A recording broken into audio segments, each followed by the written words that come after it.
बोलिए श्री सदगुरु महाराज की सनातन धर्मनी पधारेला हरि गुरु कृष्ण कन्हैया।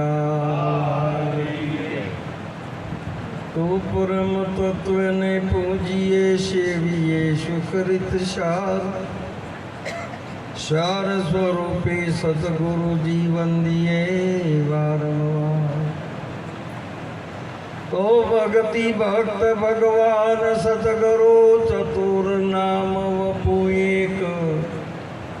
ताके पद वंदन करो विघ्न नाशे होदे सतौजनी दशा वर्ते देहाती। हो ज्ञानी संत के चरण में वंदन हो गणी। तुलसी सोदिन बड़ा संत मिले जो आई। नैण बरी बरी भेटिए दुख समोड़ा जा। संत बड़े परमारथी शीतल वाको अंग। तप्त बुझावे और की दे दे पलोरन। संत जाको कीजिए दुबे दुबावे नाई। फल फूल तोड़े नहीं रेवे बगीचा माय। सियावर रामचंद्र की सदगुरु भगवान की।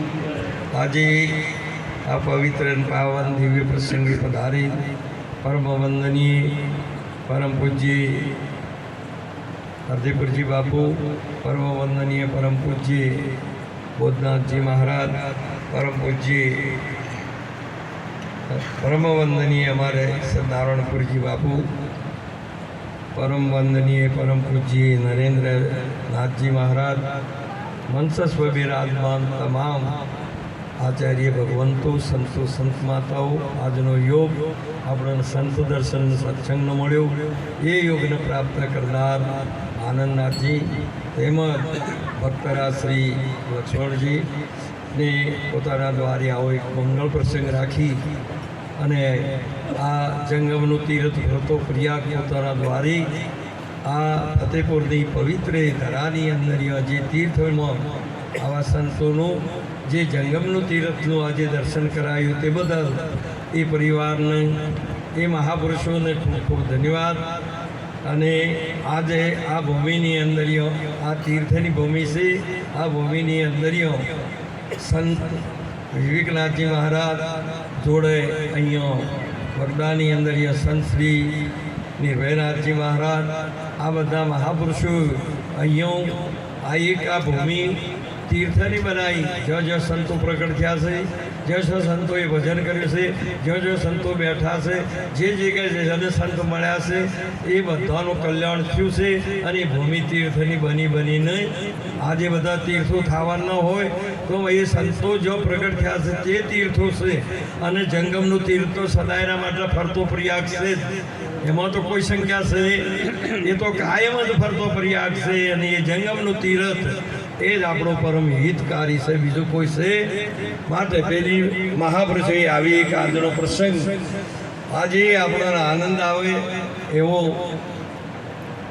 સંત શ્રી ભક્ત શ્રી લક્ષ્મણસિંહે પોતાની સદગુરુ પાસેથી જે મનવચન ક્રમથી તનમન ધન અર્પણ કરી જે ઉપદેશ લીધો એ વચનનું એમની બહુ પવિત્ર એમની આચરણ કર્યું, પોતાની વ્યવહારિક સત્ય પણ નિભાઈ, નિષ્કલંકપણે પોતાનો વ્યવહાર અને પોતાની કર્મભૂમિ જે પોતે ફરજ ઉપર હતા એમાંથી નિવૃત્ત થવા માટે એ નિવૃત્તિનો આજે દિવસ અને આજે નિવૃત્તિનો આજે પ્રસંગ છે। અને એ પ્રસંગે આ સંતોને તેડી અને એને ફરજ અદા કરી એ પોતાની ફરજ નિષ્કલંકપણે એ પણ નિભાવી છે, એ બદલ એમને ધન્યવાદ છે। અને આજે એ ફરજ નિભાવી નિષ્કલંકપણે ત્યારે આજે ગુરુ મહારાજ સંતોનો એમના ઉપર અનુગ્રહ થયો, એમના ઉપર કૃપા થઈ કે આજે એમને સાચા સ્વરૂપનું સ્થાન અને સાચા સ્વરૂપનું જ્યારે એમને સ્વરૂપનું ભાન કરાયું એ સ્વરૂપ જ આપી દીધું। ગુરુજીનું સ્વરૂપ આપે, બીજું કોઈ આપે ભમરી ઈયળ કેરી જાત બોલાવે, આપ બરોબર કરીને ઉડાડે। મહાપુરુષે કીધેલું કે સંતને એના સ્વરૂપને પમાડે છે બીજું બનાવતા. હવે વાસ્તવિકતા એ ભમરી ઈયળનું જ્યારે એનું ભમરી બન્યા છે એનો પૂર્વગ્રહ યાદ રહે કે ન, અને જો યાદ રહેશે તો એવી ઈયળ ભમરી બની. તેમ અહીંયા જો સદગુરુનું પદ મળ્યું હોય અને જો એમનો પૂર્વગ્રહ યાદ રહે તો એ અધિકારી અહીંયા બેઠા એ બધોની વાત કરું છું. જો તમારો પૂર્વગ્રહ રહેલાતો હોય તો તમે કોઈ દાડો હજુથી તમે મહાપુરુષે એક દીકરી હોય ને એનું લગ્ન કરો ને, તારે હોય વધાવાના ને એનું લગ્ન કરો ને, અને એ લગ્ન કરી અને જ્યારે એનો વળામણો કરો ને તારે એનો પૂર્વગ્રહ છોડી દે છે કે હું ભાવ છું, એવું નક્કી થાય છે હું દીકરી નથી ને. હવે અહીંયા ગુરુ મહારાજે જેમને ગુરુપદના અધિકારી બનાવ્યા, ગુરુનું સ્વરૂપ બનાવ્યા, તો એમને એ ભૂમિકા નક્કી થવી જાય કે આજે હું ગુરુનું સ્વરૂપ છું. આજ પારસ જો કદાચ પથરાર ને અડે ને તો પારસ બનાવે ને લોહ ને અડે તો કંચન બનાવે. એ સ્વરૂપ આજે એ બનાવ્યું છે. એવી એમનામાં કુમારી અને એવી જે ઉર્જા છે એ પ્રાપ્ત થવી જોઈએ. નહીંતર આમ તો ખાલી આ ઉઠવાથી કોઈ મેળ પડે એવો સાચી વસ્તુ એ છે એને કુમારી હોવી જોઈએ. કોઈ દાડો અગ્નિની કુમારી છે, જળની કુમારી. જે વસ્તુ છે એ વસ્તુને આજે આપણે બધા બેઠા છીએ, ગુરુનો ઉપદેશ લીધા ચડી ગુરુનું સ્વરૂપ બનેલા છે. ભક્તિ ભક્ત ભગવાન સદગુરુ ચતુર નામ વપુ એક તાકે શરણ વંદન કરું વિઘ્ન નાશે. ભલે ને વસ્તુ એક છે, નામ ચાર. વસ્તુ એક છે, નામ ચાર છે. અત્યારે ગુરુપદ કીધું, પહેલા તો ભક્ત જ હતો, અને ભક્તિ એ પણ મહાપુરુષે કીધેલું ગુરુનું સ્વરૂપ છે. ભક્તિમાં જ આ વસ્તુ ઉદય થાય છે. માટે આવી સાચી વસ્તુને આજે પ્રાપ્ત કરી. આ એ વસ્તુને જ્યારે પ્રાપ્ત કરી અહીંયા આજે ઉપદેશ કર્યો, એમને જે ગુરુનો આખો ભમરીનો દેહ ઉતારી અને જેમ અરે ઈયળનો એનો બુંદનો દેહ ઉતારી અને આજે એને નવો દેહ ધારણ કરાયો, એને ગૌરવ હોવું જોઈએ. અને ભીખ માજીને એ તો આ સંસાર પાણથી આજે આ માજ્યું હું અહીંથી તમારાથી મારો વ્યવહાર પૂરો થઈ ગયો. એ વ્યવહાર છૂટો કર્યો છે. એ ભીખ માગવા માટે હું પૈસા લેવા નથી ગયા, તમારો વ્યવહાર એટલેથી ઓપરેશન કર્યું. તો આ વસ્તુને તમે નિભાવી શકશો કે નહીં? કોઈ દાડો ના નિભાવે. અને આ વસ્તુ એવી છે, ફકીરી નીજ વસ્તુ પરાની પાર, જો નહીં શબ્દ ઉચ્ચારે ફકીરી નીજ વસ્તુ છે પરાની હારી. એ મહિમાનો ઉપદેશ છે, એને ફકીરી કીધી છે, બીજા કોઈને કીધી. ભલે ને એ નામનો તો હજારો નામ હોય, પણ ફકીરી એ છે કે જ્યારે એ આ વસ્તુ છે એ વસ્તુને એ ગુરુનો મહિમા છે, આ ગુરુનો દેશ છે. અને ગુરુ એ કોઈ વર્ણાવરણ નથી. આજે એ દરબાર નથી. આટલા દાડા તો લક્ષ્મણસિંહ હતા, આટલા તો આ દરબારના છોકરા હતા, નામ હોય એના ઘેર અવતાર આવતો એ ઓમોનો એક અવતાર નહીં. આવું એમને ખુમારી હોવી જોઈએ. હમણાં મહારાજ શ્રીએ સુંદર કીધું હતું કે મારું જન્મે નહીં મૃત્યુ નહીં, હું જન્મ્યો નથી મૃત્યુ નહીં, મારે જગત જ નથી. આવું જે આજે એમને દઢ કરાયું કે તમે હવે બધા જીવોને મુક્ત કરી શકશો. અને એ આદેશ આપ્યો. શું કર્યું? આદેશ આપ્યો અને અધિકાર આપ્યો. એટલે આદેશ આપ્યો કે તમે હવે આ સંસાર ચલાવો. જેમ એક વ્યવહારમાં પુત્રને લગ્ન કરીને અધિકાર આપે છે તો એ સંસાર એનો ચલાવી શકે છે. તેમ આ ભક્તિનો માર્ગ, આ જ્ઞાનનો માર્ગ ચલાવવા માટેની આ એક રીત છે. તમારું સ્વરૂપ હાલ તમે બધા બેઠા છો ને, એ જે ધારણ કર્યું છે આ બધું વાયનું આવરણ જે તમારામાં છે, તમારા મનમાં હોય, બુદ્ધિમાં હોય, ચિત્તમાં હોય, અહંકારમાં હોય. પણ આ એ મન બુદ્ધિ ચિત્ત ને અહંકાર એ આત્માનો નથી, એ દેહનો છે. તમે દેહ હેઠો મૂચ્યો છે, જો મન બુદ્ધિ ચિત્ત ને અહંકાર નહીં. આત્મામાં તો આ રહેતી નથી, એ તો સુરતા નથી રહેતી. તમારા સ્વરૂપની વહન કરાવવા માટે આ રહ્યો એ દેશ છે, આ રહી એ વસ્તુ છે બાપ. અને એ ન ઉપદેશ કરી કહેતા હોય તો તમે હજુ સુધી કોનમાં ફૂંક મારી ગમે તે શબ્દનું સ્મરણ કરાવો. અને એને પ્રાથમિકતા આપે નહીતર અહીંયા હમણાં બાપજી ખૂબ લડતા હતા હું માતાઓને પણ હોકે મોચામાં પડ્યો હડતો હોય અને ડૉક્ટર કહે કે આ ખોટો હળે છે એને રોગ હું મટાડું પણ એ તો દવાખાને આવે તો એને કહેવાનું કે આ રોગ ખોટો છે એમાં તમારા પહાણ કોઈ આવે કે બાપજી હોમો પીડું છું તો તમારે કહેવાય કે આથી મોન્યું છે બધું ખોટું છે પણ એ ઘેરે હુર્યો છે ને હું કરવા લડું ઘેરે હુર્યો છે તમારા દવાખાને આવતો નથી ઉપરની તમારે તુલના કરે છે બીજો રોગી હોય તો અહીં આવે તો કહેવાય કે તારો રોગ છે ને એક પળની અંદર મટાડી જાય જીવ લેવાનો રોગ તો છે પણ રોગ મટાડી દે ચમ કે તારા સ્વરૂપથી આ રોગ પહોંચાયો પણ તે તારા મનથી કલ્પ્યું છે એટલે મન સુધી પહોંચી શકે બુદ્ધિ સુધી પહોંચી શકે ચિત્ત સુધી પહોંચી શકે છે અને અહંકાર સુધી પહોંચી શકે છે પણ સ્વરૂપ સુધી કોઈ પહોંચી શકતું આ વાતને સમજવા માટેનો આ ઉપદેશ છે બાપ આરી એ વસ્તુ છે આજે અહીંયા ભેખ પહેરાવી દીધું શું પહેરાયો ભેખનો અર્થ શું સ્વરૂપ બદલાવવાનું એક પીએસઆઈ હોય ને જમાદાર હોય ને એને પ્રમોશન મળે ને તો એ પાછો પહેલા જઈને બીજોના જોડે બેઠો બીડીઓ પીએ અને જો ચા ના પીએ એ તો એના પદનું એને અભિમાન હોવું આ જો રખડવાનું ના આવ્યું આ તો તમારે તમારા પદનું ગૌરવ હોવું જોઈએ કે અમારા બેહા કે ન બેહાયા એ જો પદ ન જળવાતો હોય જો એ મોભો ન જળવાતો હોય તો એ જવરાય તમે એના લાયક નહીં તમે એ સ્વરૂપ બનશો તો ચોક્કસ છે સિંહનું બચ્ચું ભલે ને છે એ હતું એની બુદ્ધિની અંદર ભેદ પડ્યો એક ભરવાડના ભેદવાદી શબ્દથી કે તું બકરો છે એમ તમને બધોની આ ભેદવાદી જે ભરવાડ એટલે આ જગતનો શબ્દ કે તું જીવ છે તું અમુક વર્ણ છે તું અમુક જાતનો છે તું અમુક ધર્મનો છે હવે માટે એના તારે આ કર્મ કરવા પડે આ બધા ભરવાડોના શબ્દો છે ગુરુનો નહીં ગુરુનો તો શબ્દ આવશે ને એટલે મહાપુરુષે સિંહનો આવશે કે તું બકરો નથી આ તારી બુદ્ધિને તું ભલે ને આ બુદ્ધિમાં મોની બેઠો છે હું બકરો છું તોય તો સિંહ છે ને ભલે ને અજ્ઞાની છે તોય તું સિંહ જ છે તમે અજ્ઞાની છો તોય આત્મા છો નથી જીવ નથી જન્મેલા નથી મરેલા જાગીને જોવું તો જગત દિશે નહીં હું ગુમાવટ પટા ભોગ બાસે આ બધું રહ્યું તમારા સ્વરૂપમાં કોઈ આવતું નથી એવો તમને ઉપદેશ નહીં એ જ્ઞાન થાય અને એ સ્વરૂપનું થાય તો તમારામાં અહંકાર કોઈ દાડો આવે અને નહીંતર આ લુગડું પહેર્યું છે ને ગમે તેમ જાળવશો ને તો ગમે તો ડાઘ લાગશે ને તેમ દેહ ભાવ લાવશો જ્યારે બુદ્ધિનો ભાવ લાવશો મનનો ભાવ લાવશો અને જો કોઈ બીજો ધર્મનો કે આ બધો પ્રમાણપત્ર આલો ને એ ભાવે આવી જાય કે હું તો નાથનો સૂર્યો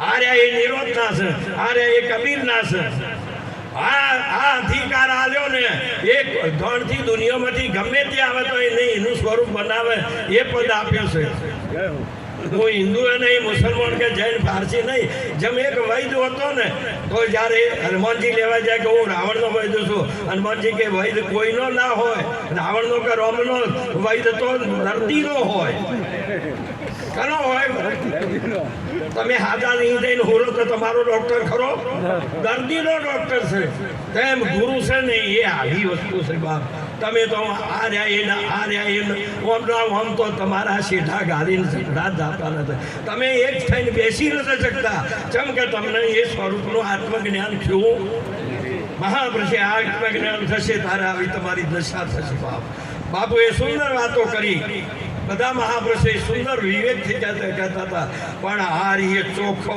હમણાં સુંદર કીધું કે તલ કદી મુઠ્ઠીમાં અને આ ગોદામાં આખા શરીર ચોળો તો તેલ આવે જ્યારે તલ દેખાય છે ત્યાં સુધી તેલ નથી ને તેલ દેખાય એટલે તલ નહીં હોય આમ કે છે આ દેહ દેખાય છે ત્યાં સુધી આત્મા નહીં ગુરુ નહીં ત્યાં સુધી અને જ્યારે ગુરુ દેખાય એટલે દેહ નહીં હમણાં કોઈને ગાયું તો અલગ જોતો થઈ ઓધળી છૂટ્યા જન્મ મરણના પાસ એકવાર કો પરમાત્માને જોઈ લીધો એટલે જગત રહ્યું જ નહીં આની એ વસ્તુ છે. આ વસ્તુને પ્રાપ્ત કરવા માટે આપણને આવો એક સુંદર યોગ મળેલો છે. સંતોના ચરણમાં દાસ ભાવે રહી લાવો લેજો. મહાપુરુષે બધું છે સતોય. એક બાળક હલવેલું જાય ને નિશાળની અંદર તો સાહેબ હોય ને તો પહેલાં અમે ભણવા જતા એટલે કોઈ આવો ટેબલ ને આવ્યો પેલી સ્ટાઇલો નોસેલી નથી. માટીવાળો કે તો લેપેલો ઓરડો હોય અને કે તો લેબડા હેઠ બેઠા હોય ને તો સાહેબ ઈ જોડાઈને બેસી રેતીમાં બેસી બસ કે એક આ માસ્ટર સાહેબ હવે જ શીખવા મળ્યા છે એકલો ના પેલાને જે વસ્તુને પ્રાપ્ત કરવી છે એના એ સમકક્ષ બન્યા. એમને કે બાપુએ માને એકડો કહે છે જો કદાચ અહીં સાહેબ થઈને તું તો એને ત્યાં સુધી આ તો પારખ આવશે એટલે પછી એના ભાવમાં આવશે કે ખરેખર મારું અવિદ્યાને જો દૂર કર્યું હોય અજ્ઞાનને દૂર કર્યું હોય તો આ ગુરુજીએ કર્યું છે, બીજા કોઈને કર્યું. અને એ વાત ચોક્કસ છે. પણ એ બેસીને એમને એકડો ઘૂંટાયો છે એ બેસીને કરે એ મહાપુરુષે કીધેલું છે. આ વસ્તુને સાચી વસ્તુ કોઈ બી તમે મધ્યમ નીર છે ગટરનું અને ગંગામાં જાઓ અને ગંગા એ કહે કે તું નાહી ધોઈ અને ચોખ્ખું થઈ અને મારા મોં આવે તો તને મારો ગંગાનું રૂપ બનાવું એ ગંગાજળ બનાવું. જેવું છે તેવું થાય ને તો ચોક્કસ ગંગાજળ થાય ને. અને જેવી નદીઓ છે ગંગા હોય બ્રહ્મપુત્રા હોય કે જ્યાં તો સિંધુ હોય કે ખારી હોય જે હોય એ જાય તો એ સાગર સ્વરૂપ થાય ને. હા આ વાત નિર્વિઘ્ન છે. તેમ તમે જેવા છો તેવા એકવાર કા મન વચન ક્રમથી તમને એ વેદના હોય તો કે હું આટલા જન્મોથી ભમું છું અને મનુષ્ય જન્મે મળ્યો છે તો હું કોણ છું અને ક્યાંથી આવ્યો છે. હવે જો હે અર્જુન તું તને ઓળશે તો મને ઓળખવાનો નહીં રહે અને મને જો જાણીશ તો તને જાણવાનો રહે. વાત એક થઈ જશે. આવી સાચી વસ્તુને સમજી લાવો લેવાનું છે કે બીજું તો બધું તમારે રોજ આ જગતના વ્યવહારને એવું અહીંયા આવીને ઊભું રહે. આ ભક્તિમાં વ્યવહાર આવતો ભક્તિમાં મુક્તિ છે, બંધન નહીં. ભક્તિમાં મુક્તિ છે, વ્યવહાર આવતો નથી. એ પુણ્યમાં ભરાવવામાં આવતી એ તો એ સમજે છે કે મને આટલા પદ પહોંચાડ્યો આ જન્મે આપ્યો ને તો અહીંયા આપણે જઈએ ને તો આપણી જનેતાનો હોય ને તો ભલે ને ગમે તે રાજા બન્યા હોય તો આપણે માતાજીને નમસ્કાર કરીએ ને. જેમ કે એ પદને પામ્યો ને એ પદને પમાડનાર આ મનુષ્યથી આવું અદ્રશ્ય. પેલી તો મૂર્તિઓ બધી અહીંયા આ મંદિરોમાં રહીએ તો અંબાજીમાં જયપુરમાં બધી જ ગણવાય છે અને બેઠા બેઠા ઉપર બેસીને કોકડો મારીને બનાવે છે. પણ આ મૂર્તિ રહીને એ તો એ જનેતાએ અદ્રશ્ય ઘડી ભાવ અને એવી ઘડી કે જુઓ કે આ દુનિયામાં શું છે આખું જોઈ શકો. એક જ મટીરિયલમાંથી ઓંખ છે એ મટીરિયલ કાઢ્યું છે. આ ટાવરે એવું પકડ્યું કે જાણથી અમેરિકામાં જેમ પકડાઈ જાય હોય બેટા પકડાય છે. આકાશ તત્વમાંથી આ કોણ બનાવ્યો તમે જોજો. તે તત્વમાંથી મહાપુરુષે કીધું કે નેત્ર બનાવ્યું. જે ગાઢ ઇન્દ્રિયો છે આ જે બધી એક તત્વમાંથી તમારી હોય આખા દાગીના બનાવ્યા, રત્નો બનાવ્યો. મહાપુરુષે કીધેલું છે ભજન ભરોસો પડ્યો. હે ગુરુજી મને ભજન ભરોસો પડ્યો. મહાસાગરનું મંથન કરતો જળમાંથી હિરલો જડ્યો. જ્યારે 14 રત્નો પાસો લેવા લંગુર જળમાં લડ્યો. હે ગુરુજી મને ભજન ભરોસો આ 14 રત્નો તમને આપ્યો અને આમાં પ્રાણ પ્રતિષ્ઠા કરી અને એ માતા એ તમને બેહાર્યા છે. પેલામાં તો યજ્ઞ કર્યા મોટા મોટા જેટલી કુંડીઓનો યજ્ઞો કર્યા, કેટલા બ્રાહ્મણો વેદો. તો અંબાજી તમારાથી ના બોલે, જ્ઞાનદેવથી બોલે, ચોંકદેવથી નહીં બોલે. એ માતાજી કોઈના ચોંકદેવથી કોઈ દાડો પથ્થરે હેડ્યો છે. જ્ઞાની છોડીને બધે જ સ્વરૂપ છે, બધા ચેતન છે અને ચોંકદેવને અડધું સજીવને અડધું નિર્જીવ છે. માટે કરીને એનાથી ભક્તિ થાય એવી આવી જે મૂર્તિ. અને ઓમાં પાછો બોલતો નાદનો શબ્દ કર્યો. શું કર્યું આમાં? આ રહ્યો એક આ જે પ્રાણ પ્રતિષ્ઠા કરી, આ શરીર છે એ કર્મની ભૂમિકા છે, એ કર્મ નિભાવવા માટે, વ્યવહાર નિભાવવા માટે છે, અને નાદ છે એ ભજન માટે આપ્યો છે.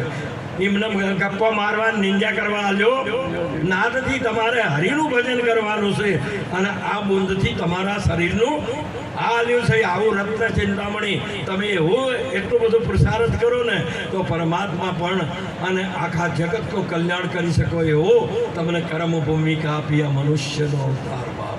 આ જેટલી તમે 21,600 રોજના વાપરો છો. આવડા મોટા થયા તો કોઈ જો જઈને પ્રજીવ ઓક્સિજન ભરાયું છે. માતામાંથી ઓછો ના થયો ને તમારો ભરી દીધો છે. આ રહ્યો એ ભગવાન ચેવો, આ બ્રાહ્મણ ચેવો, આ આચાર્ય ચેવો, બોલતો ચાલતો ને પરે જઈને રોજ ઉઠીને હમણાં બાપજી કહેતા હતા ને એ પણ સમજાતું નથી એટલે તમે વિરોધ કરો. સંત કહે છે સાચું છે, પણ જ્યારે પરમાત્મા દેખાય એટલે અમોના અનેક દેખાય, એક જ દેખાય. જે સત્ય છે એ સત્ય છે. માટે આવો આત્માનો ઓળખ્યા વિના ભવના ફેરા.